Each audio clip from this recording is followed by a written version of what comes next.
অন্নপূর্ণা যোজনার টাকা না পাওয়ার একটা বড় অংশ হলো ডিলিট ভোটার। ডিলিট ভোটারদেরকে বাদ দেওয়া হয়েছে। যে সমস্ত ডিলিট ভোটাররা ট্রাইব্যুনালে আবেদন করেছে তারা সরকারি প্রকল্পের সুবিধা পাবে, সরকারি সুবিধা পাবে, এমনটাই মুখ্যমন্ত্রী সহ মন্ত্রী বা সরকারি ঘোষণা।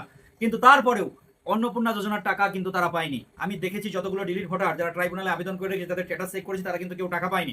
আপনাদের মধ্যে থেকে কোনো ডিলিট ভোটার যদি টাকা পেয়ে থাকে অবশ্যই কমেন্টে জানাবেন।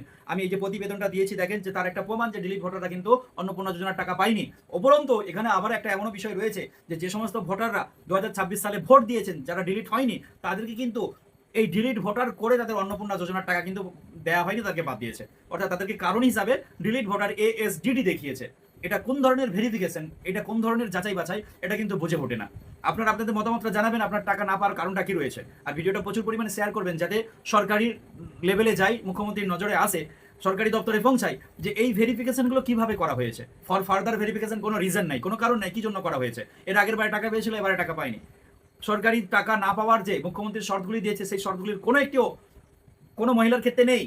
অর্থাৎ সে যোগ্য, তারপরেও তাকে টাকা দেওয়া হয়নি ফর ফার্দার ভেরিফিকেশন বা বিভিন্ন রকম স্ট্যাটাসে ঝুলিয়ে রেখে তার টাকাটাকে নষ্ট করে দেওয়া হয়েছে, তাকে বঞ্চিত করা হয়েছে। কেন এরকম করা হয়েছে? ভিডিওটা প্রচুর পরিমাণে শেয়ার করবেন আর আপনার মতামত কমেন্ট বক্সে জানাবেন।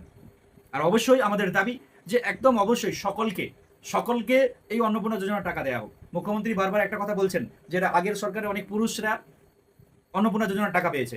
প্রথমবারে যখন অন্নপূর্ণা যোজনার টাকা দেওয়া হয়, মুখ্যমন্ত্রী একটা কথা বারবার ধরে বলছেন যে এর আগের সরকার যখন ছিল তখন অনেক পুরুষেরা লক্ষ্মী ভান্ডার পেয়েছে। সেটা ঠিক আছে, দুর্নীতি হয়েছে, আমরা মানছি। সেই পুরুষদেরকে বাদ দিয়ে বাকি মহিলাদেরকে তো টাকা দেওয়া হবে, এত মহিলারা কেন বঞ্চিত হচ্ছে? দ্বিতীয় নম্বর, প্রথমবারে যখন অন্নপূর্ণা যোজনার টাকা দেওয়া হয়েছিল তখন আমরা দেখেছিলাম অনেক পুরুষের অ্যাকাউন্টে টাকা ঢুকে গিয়েছিল বাই মিস্টেক। কিন্তু আমি সেটা বলছি না পুরুষদেরকে অন্নপূর্ণা যোজনার টাকা দেওয়া লাগবে না, কিন্তু এই যে মহিলারা বারবার ধরে মাসের পর মাস বঞ্চিত হচ্ছে, টাকা পাচ্ছে না, তারা 1 মাস 2 মাস 3 মাসেরও টাকা পাচ্ছে না, এমনও অনেক মহিলা রয়েছে। কেন তাদেরকে এইভাবে বঞ্চিত করা হচ্ছে? সবাইকে, পুরুষ বাদে মহিলাদেরকে টাকা দেওয়া হোক গণহারে, এটাই দাবি থাকলো। ভিডিওটা প্রচুর পরিমাণে শেয়ার করে দেবেন।